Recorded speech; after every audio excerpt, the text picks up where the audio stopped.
Hello everyone, a very warm welcome to all of you at Unacademy SSC Plus. This is Yashika Tandon presenting you a very important video जिसमें हम बात करने वाले हैं modern history के questions के ऊपर। यस गाइस, ये किरण पब्लिकेशन की पूरी समरी है जिसमें हम सबसे पहला सेक्शन जो है आपका मॉडर्न हिस्ट्री से स्टार्ट कर रहे हैं। तो इसमें मैं आपके जितने भी इम्पॉर्टेंट टाइप्स हैं जो कि आपकी इस पब्लिकेशन की बुक में दिए गए हैं, जो प्रीवियस ईयर्स क्वेश्चंस हैं, वो कंप्लीट करने वाली हूँ। ये फुल समरी होगी, एक एक क्वेश्चंस को मेरे द्वारा सॉल्व किया जाएगा, तो आप आराम से इन सेशंस को जो है ले सकते हैं। और एक बात और कि इस सेशंस को लेते लेते आप अपने नोट्स भी प्रिपेयर कर सकते हैं और साथ साथ आप एक क्वेश्चन को ध्यान से देखिएगा। आपका थोड़ा जो है रिवीजन भी होगा, आपको पता भी चलेगा कि एसएससी के कैसे क्वेश्चन आते हैं। अगर आप वन डे एग्जामिनेशन के लिए तैयार कर रहे हैं, किसी भी स्टेट एग्ज़ाम्स के लिए, एसएससी सीएचएसएल के लिए अगर आप प्रिपेयर कर रहे हैं, सीपीओ के लिए प्रिपेयर कर रहे हैं या एमटीएस के लिए प्रिपेयर कर रहे हैं, तो ये वीडियो आपके लिए ही है। ओके, तो चलिए आज की वीडियो को स्टार्ट करते हैं। क्वेश्चन ये कहता है कि when Mahatma Gandhi was arrested, who among the following took over the leadership of salt Satyagraha. जब महात्मा गांधी जी को अरेस्ट किया गया था तो इनमें से कौन थे जिनको जो है आपकी लीडरशिप जो है साल्ट सत्याग्रह की जो है थमा दी गई थी। तो ऑप्शन देखिए, विनोद भावे, सरदार वल्लभ भाई पटेल, अब्बास त्याबजी या मौलाना अब्दुल कलाम आज़ाद। देखो यहाँ पर जो हमारा राइट आंसर आएगा वो आपका है अब्बास त्याबजी। अब ये थे कौन, आपको याद रखना है, ये बेसिकली आपके एक फ्रीडम फाइटर हैं।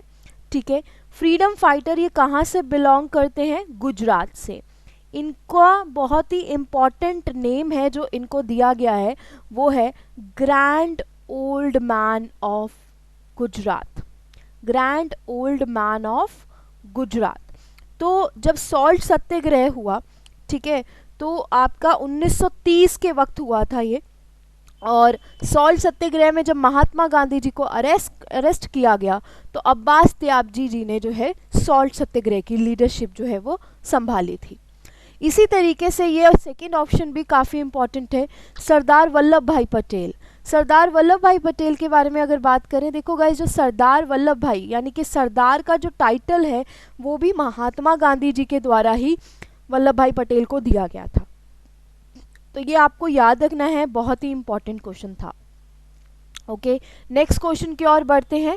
अगला क्वेश्चन कहता है, in which sessions of Congress the demand of Purna Swaraj was accepted as the aim of Congress.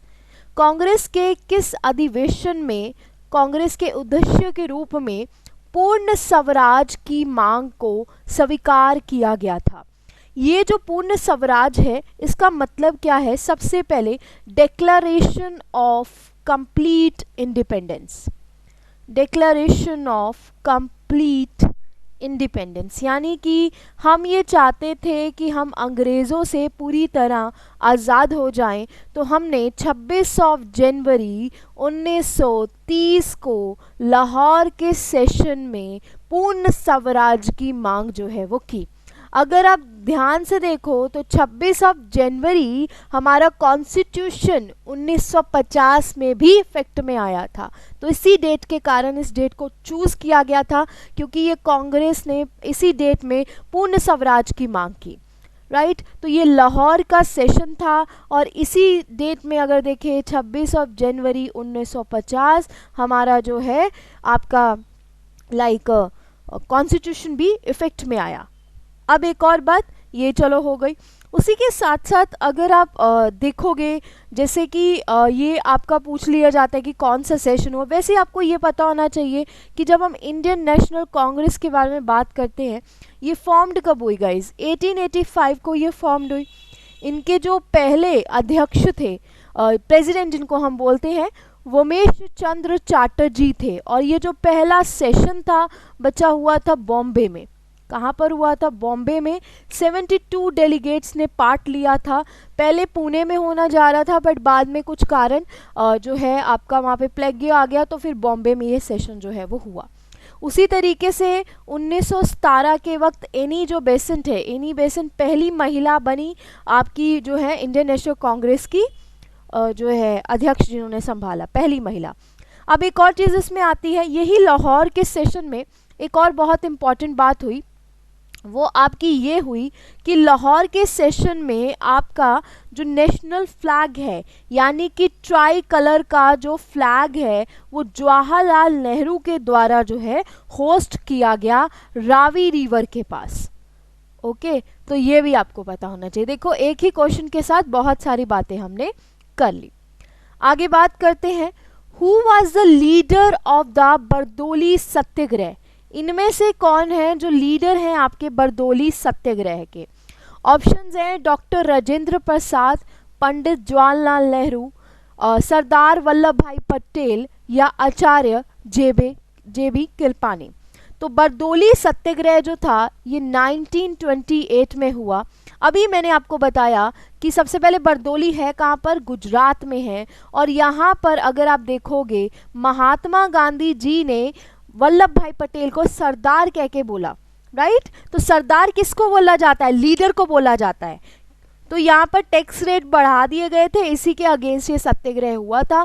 तो सरदार वल्लभ भाई Patel will be the right answer, जहाँ पर वो लेडीज़ और महात्मा गांधी जी ने वल्लभ भाई पटेल को सरदार का टाइटल दिया क्योंकि उन्होंने बहुत ही उम्दा लीडरशिप जो है इस पर्टिकुलर जो है सत्याग्रह की।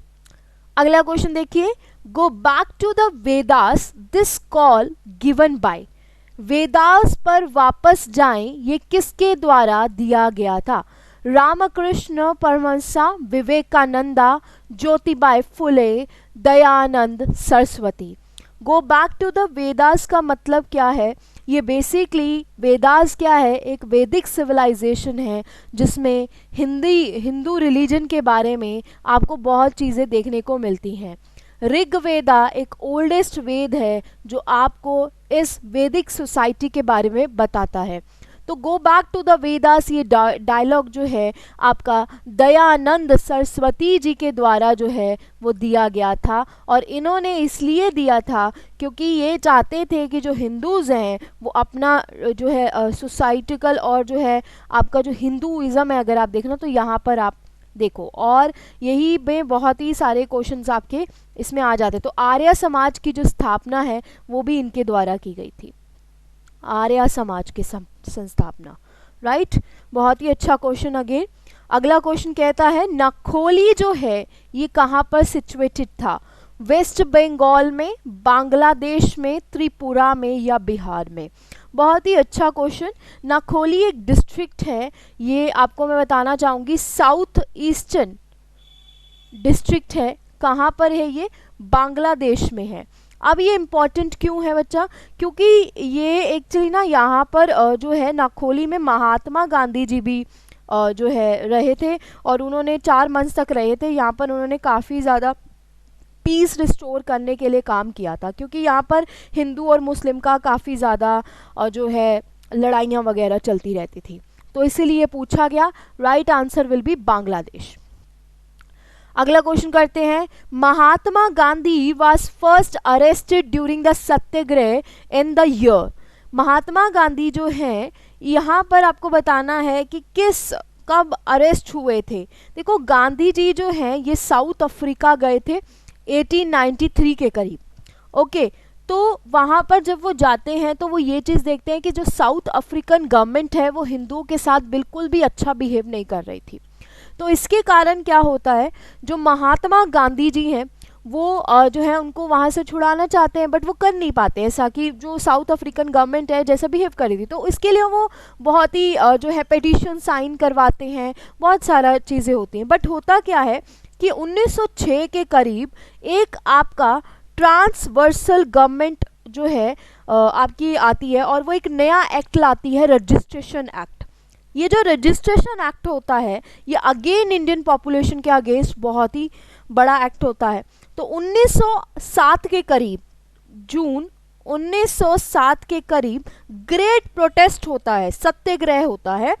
और ये ब्लैक एक्ट के दौरान जो ब्लैक पीपल होते हैं ना, जिनका रंग थोड़ा सांवला होता है, ब्लैक पीपल, उनके अगेंस्ट ये एक्ट था।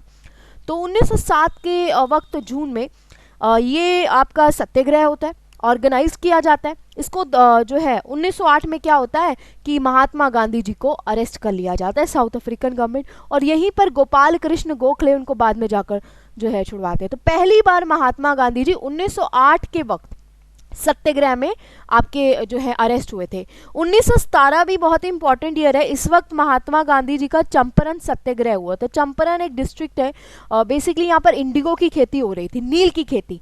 तो महात्मा गांधी जी ने किसानों के लिए वहाँ पर ये सत्याग्रह किया था। ओके, सो 1906 में वो एक्ट जो है आपका आता है, 1907 में वो आपके सत्याग्रह करते हैं, और 1908 में उनको अरेस्ट कर लिया जाता है। और इंडिया में वो कब वापस आते हैं? 1915 में। ठीक है, सो ये काफ़ी अच्छा क्वेश्चन है। नेक्स्ट क्वेश्चन हमारे पास आता है, what was the basis of transfer of power to India on 15 August by. तो क्या बेसिस था? क्योंकि यहाँ पर एनिवर्सरी थी सरेंडर ऑफ जापानीज आर्मी की बिफोर द एडवाइवल माउंटबेटन। तो दैट्स वाई जो है आपका जो है पावर जो है वो ट्रांसफर कर दी गई थी इंडिया की तरफ। सीधा सा क्वेश्चन था। नेक्स्ट क्वेश्चन देखिए, permanent revenue settlement of Bengal was introduced by. ये किसके द्वारा इंट्रोड्यूस किया गया था? क्लाइव के द्वारा, हास्टिंग्स के द्वारा, वेल्सली के द्वारा, या कॉर्नवालिस के द्वारा? देखो, परमानेंट रेवेन्यू सेटलमेंट सिस्टम जो है इसको हम एक तरीके से कह सकते हैं कि एक ऐसा सेटलमेंट सिस्टम था जो कि बंगाल में इंट्रोड्यूस किया गया था। आइए इसको समझते हैं कि ये सिस्टम था क्या। होता क्या था कि जो ईस्ट इंडिया कंपनी है वो आपकी रेवेन्यू लेती थी किन से? यानी कि आपके पीजेंट से। अब पीजेंट से रेवेन्यू लेने के लिए उन्होंने एक मिडल मैन जो है इंट्रोड्यूस किया था जिसका नाम था जमींदार। जो अमीर लोग होते हैं ना विलेज के, वो तो ये जमींदार क्या करते थे, आपके पीजेंट से टैक्स लेते थे और ईस्ट इंडिया कंपनी को देते थे, बट ज़्यादा सा परसेंटेज जो है जमींदार खा जाता था। तो यहाँ पर इस प्रॉब्लम को सॉल्व करने के लिए एक परमानेंट रेवेन्यू सेटलमेंट सिस्टम लाया गया जिसमें ज़मींदार को एक पूरी अच्छी सी पे देने लग गए और बोला गया कि आपको इतना अमाउंट जो है इतने दिन तक देना है, अगर आपने नहीं दिया तो आपकी पोस्ट को खारिज कर दिया जाएगा। तो ईस्ट इंडिया कंपनी को पूरा एक परमानेंट रेवेन्यू जो है वो मिलने लग गया। और ये किसके द्वारा इंट्रोड्यूस किया गया? लॉर्ड कॉर्नवालिस के द्वारा। ये क्वेश्चन आता है, इसको permanent settlement system of Bengal भी बोला जाता है। कब हुआ बच्चा? मैं फिर बोल देती हूँ, 1793 में इसको इंट्रोड्यूस किया गया था। कब? 1793 में। Okay, next, the father of extremist movement in India. Bharat में चरमपंथी आंदोलन के जनक इनमें से कौन है? मोतीलाल नेहरू, गोपाल कृष्ण गोखले, वल्लभ भाई पटेल, बाल गंगाधर तिलक। तो यहाँ पर अगर एक्सट्रीमिस्ट मूवमेंट इन इंडिया के बारे में बात करते हैं तो यहाँ पर बाल गंगाधर तिलक है, इनका नाम है केशव गंगाधर तिलक। ऑल्सो ये नेशनलिस्ट हैं, जर्नलिस्ट भी हैं, टीचर भी रहे हैं, सोशल रिफॉर्मर भी थे, ये लॉयर भी हैं, ठीक है, लॉयर भी थे, सॉरी, इंडिपेंडेंस फाइटर भी थे, और पहले ऐसे लीडर थे जिन्होंने एक्सट्रीमिस्ट मूवमेंट, मतलब क्या होता है, गरम दल से ये बिलोंग करते थे, मतलब इन्होंने बहुत ही जोश से लड़ाई की है। इनको father of the Indian unrest भी बोला जाता है। इनके द्वारा केसरी न्यूज़पेपर भी लिखा हुआ है, शिवाजी फेस्टिवल भी इनके द्वारा चलाया गया था। ये देशभक्ति की भावना जो है वो जगाना चाहते थे। तो Bal Gangadhar Tilak will be the right answer. Okay, next question करते हैं, through which principle or device did Gandhi ji strive to bridge economic inequalities. Gandhi ji के किस सिद्धांत या उपकरण के माध्यम से आर्थिक विषमताओं को पतन करने का प्रयास किया गया? बेसिकली गांधी जी चाहते थे कि जो इकोनॉमिकली हम देखते हैं ना कि पुअर और रिच पीपल के बीच में जो गैप है उसको हम किस तरीके से इम्प्रूव कर सकते हैं, वो थी गांधी जी की ट्रस्टशिप की थ्योरी, जिसमें वो ये बिलीव करते थे, सोशल इकोनॉमिकल फिलॉसफी थी ये, जिसमें महात्मा गांधी जी ये बिलीव करते थे कि अगर वेल्दी पीपल चाहें तो यहाँ पर वो हेल्प कर सकते हैं पुअर की, और वेल्दी पीपल ही सुधार ला सकते हैं। तो ये ट्रस्टशिप थ्योरी थी जिसमें वेल्दी पीपल के ऊपर महात्मा गांधी जी बिलीव करते थे। साथ ही साथ गाइज यहाँ पर देखो, ये क्वेश्चंस आपको डेली मिलेंगे, मैं फिर बोल रही हूँ, डेली आपको ये क्वेश्चंस देखने को मिलेंगे, जिसमें अगर आप देखोगे हमारे पास जो है डेली में आपको किरण पब्लिकेशन की डिफरेंट एमसीक्यूज जो हैं वो आपके सॉल्व करवाऊंगी। ओके, तो आपको ये डेली क्लास लेनी है, और इसमें अगर आप देखोगे आपको बहुत सारी चीज़ें और भी देखने को मिलेंगी। जैसे मैं अभी आपको दिखाना चाहूँगी, हमारे अनअकैडमी के ऊपर ठीक है, बहुत सारे ऐसे बैचेस चल रहे हैं जिनको आप ले सकते हो। मेरा मॉडर्न हिस्ट्री अगर आपको पढ़ाना अच्छा लगता है तो आप मुझे अनअकैडमी के ऊपर फॉलो अप भी कर सकते हो। Like let me show you where is my profile so that कि आप मुझे फॉलो अप कर सको और मेरी क्लासेस के बारे में मैं आपको जानकारी दे देती हूँ ताकि आपको सारी चीज़ें पता हो। Guys this is my profile, my name is Yashika right here. आपकी जो फ्री बैचेस भी चल रहे हैं, अगर आप देखो ये स्पेशल क्लास हमारी रोज़ कंडक्ट होती है 7000 MCQ series GS and GK के लिए for SSC CHSL and the railways. 7:30 AM सुबह इसका टाइमिंग होता है। आप इस क्लास को डेली ले सकते हो, बहुत सारे बच्चे इस क्लास को लेते हैं। और अगर आप यहाँ पर देखोगे प्लस में भी हमारे बहुत सारे बैचेस जो हैं वो चल रहे हैं। टारगेटेड बैच स्टेनोग्राफर के लिए क्रैकर बैच चल रहा है, अल्टीमेट बैच चल रहा है। अगर मैं आगे देखूँ यहाँ पर हमारे पास अल्टीमेट बैचेस भी चल रहे हैं, इवनली फाउंडेशन बैचेस भी चल रहे हैं। फर्दरमोर मेरे सेपरेट कोर्सेज भी आते हैं। मॉडर्न हिस्ट्री का कोर्स मेरा 21 दिसंबर से स्टार्ट है। It is a very important batch. 3 घंटे की क्लास होगी जिसमें मैं प्रीवियस ईयर्स क्वेश्चंस जो है वो सॉल्व अप करवाऊंगी। तो इन क्लासेस को आपको लेना है। साथ ही साथ मैं बताना चाहूँगी, नीचे आपको यहाँ पर लिंक दिया गया है, मेरा कोड आप यूज़ कर सकते हैं प्लस सब्सक्रिप्शन को लेने के लिए। डिफरेंट प्राइसेस गाइज अवेलेबल है। देखो बात ये है कि ये जो प्राइसेस है वो हाइक होने वाले हैं। तो जब आप कोड यूज़ करोगे, जैसे 1 साल की जो फीस होती है आपकी 6000 रुपीज़ है राइट और अगर आप कोड यूज़ करते हो तो वो 54,000 के ऊपर आ जाती, 5400 के ऊपर आ जाती है। 10% आपको डिस्काउंट मिल जाता है। बट ये प्राइस 31 दिसंबर के बाद इंक्रीज़ हो जाएगा, तो आपको लेना है ये राइट। तो दिस इज़ जो है ये आज का सेशन था जिसमें मैंने आपको 10 क्वेश्चंस करवाए, बट ये क्वेश्चंस के साथ मैंने बहुत सारी आपको डिटेल बताई। I hope you like the lecture. Thank you very much. Have a great day.